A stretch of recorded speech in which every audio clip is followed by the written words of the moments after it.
Assalamualaikum warahmatullahi wabarakatuh.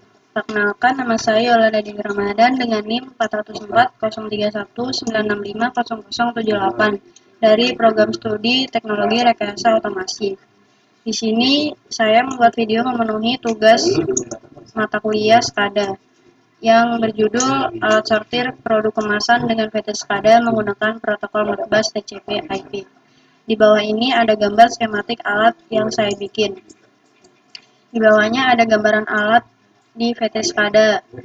Di sini ada beberapa komponen yang dipakai. Ada tombol on off, tombol buat indikator, ada conveyor, ada sensor load cell, ada kardus, ada sensor proximity, ada motor, dan ada alat buat pendorongnya. Di sini saya bikin flowchartnya sesuai dengan tata cara kerja alatnya. Flowchartnya bisa dilihat sendiri ya. Di alat sortir ini terdapat ada 4 set point. Yang pertama, apabila berat dari produk kemasan tersebut antara 1001 gram sampai 1200 gram, maka akan disortir ke kardus yang pertama.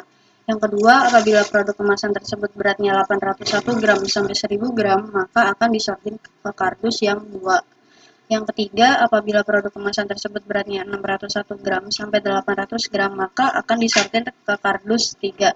Yang keempat, yang terakhir, apabila produk kemasan tersebut beratnya tidak sesuai dengan 3 set point di atas, maka akan disortir ke kardus keempat. Langsung.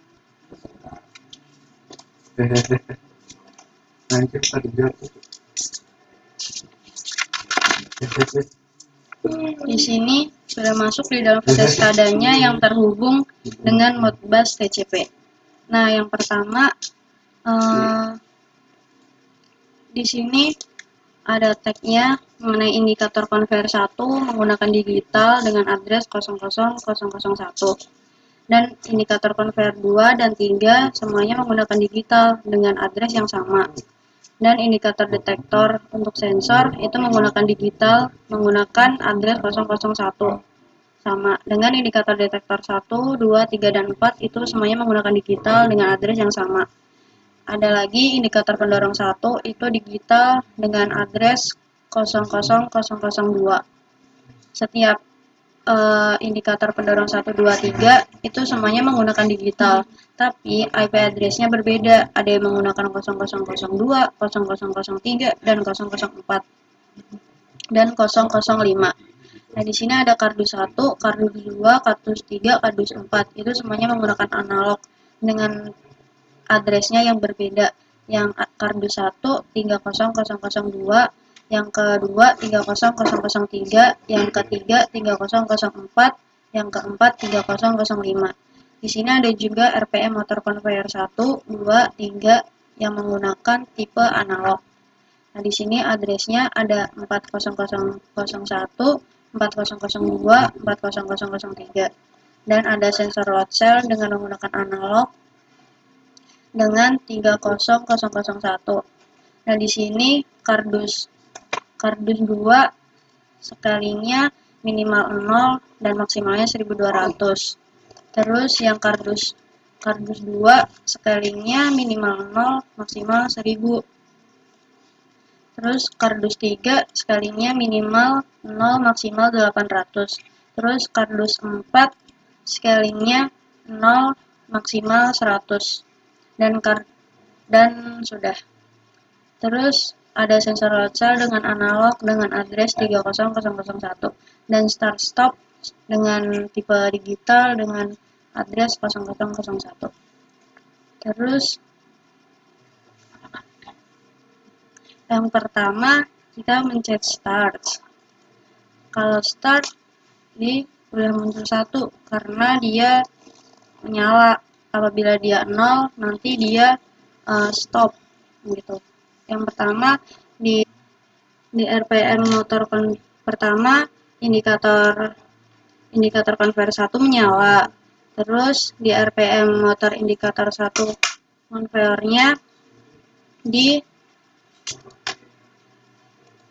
4001 itu dikasih nilai 1 karena nanti barang yang akan jalan satu barang. Apabila nanti bisa diganti 2, maka motor RPM motor konveyornya akan menjadi 2. Setelah itu konveyor 1, 2, dan 3 itu otomatis langsung menyala ketika start di tombol. Habis itu setelah barang udah di konveyor 1, maka sensor load cell akan menyala.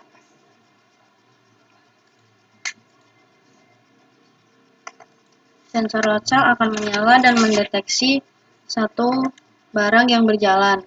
Habis itu pendorong 1 akan menyala, indikator pendorong 1. Indikator pendorong 1 ada di 0002. Apabila itu dirubah menjadi 1, maka indikator pendorong 1 menyala, mendorong barang yang sudah sampai. Habis itu dia berjalan ke konveyor 2. Dan di konveyor 2 terdeteksi barangnya berjalan. Apabila dia berjalan 1, maka di motor konveyor 400.002 akan menjadi 1. Terus di konveyor 3 barang tersebut akan kedeteksi lagi dengan indikator konveyor 3 kalau barang tersebut udah berjalan 1 barang. Habis itu setelah itu berjalan di konveyor 3. Setelah di konveyor 3 barang itu akan kedeteksi dengan sensor proximity yang ada.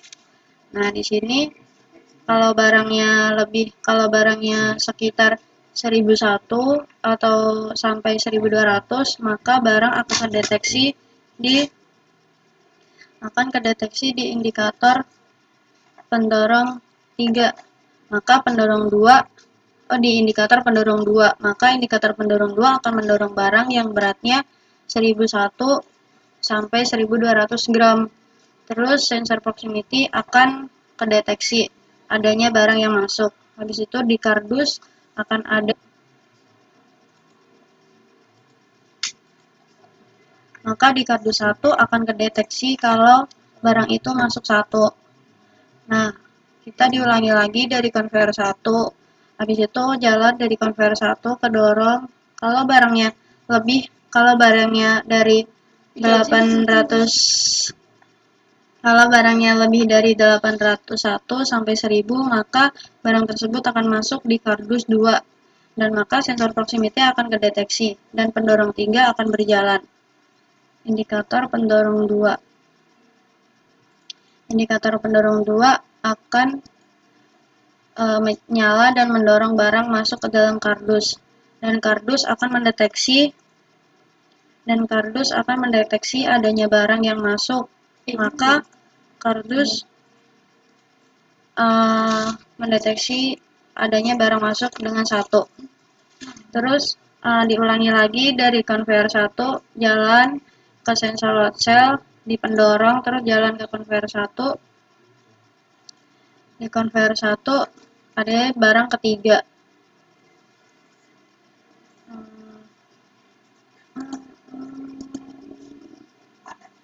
Kalau barangnya ada muncul 1. Habis itu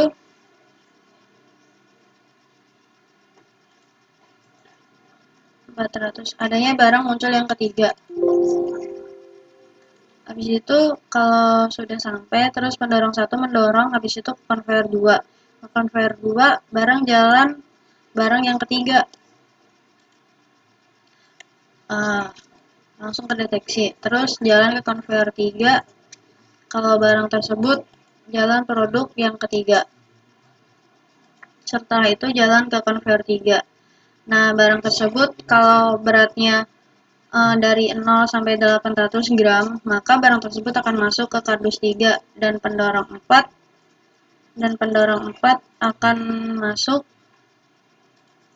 dan pendorong 4 akan menyala. Habis itu barang terdorong dan kedeteksi oleh sensor proximity 3. Maka kardus akan kedeteksi masuknya barang ada masuknya satu barang.